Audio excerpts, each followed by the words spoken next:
So mga ka-LDR, salamat gid sa inyong pagtanaw diri sa among video. So karon guys, kay ang akong bata kay naa karon sa Mindanao and ako nasa Cebu.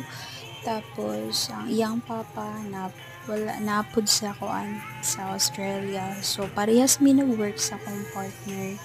Tapos ang akong anak, naanad gini siya guys nga kanang siya ra usa kay adtong pa lang yung baby ni siya bisag asa ni siya paingon ay sa akong mama.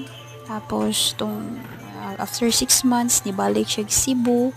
Tapos gibalik na pud namo siya na pud gibalik namo sa iyang sa akong side sa akong akong partner. So akong anak jud guys kaning makaingon jud ko nga kuan din siya kaning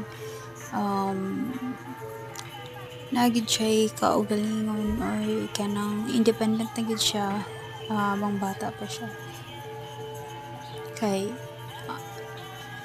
wala man may choice kundi maning kamot para sa iyaha. So kung diri pud sa Cebu nag-try man sad mi na makuha og magbantay pero wala man Japon magka-problema man. So it's better na lang na iuli na lang namo siya dito, at least nahili na mo utok.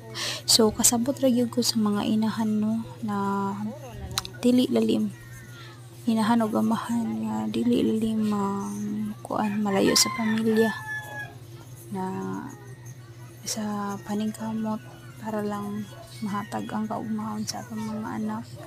So na-realize na ko ni guys no katong nagkapamilya ko kay marag lahi ra gyud ay pag mahimo na kag inahan.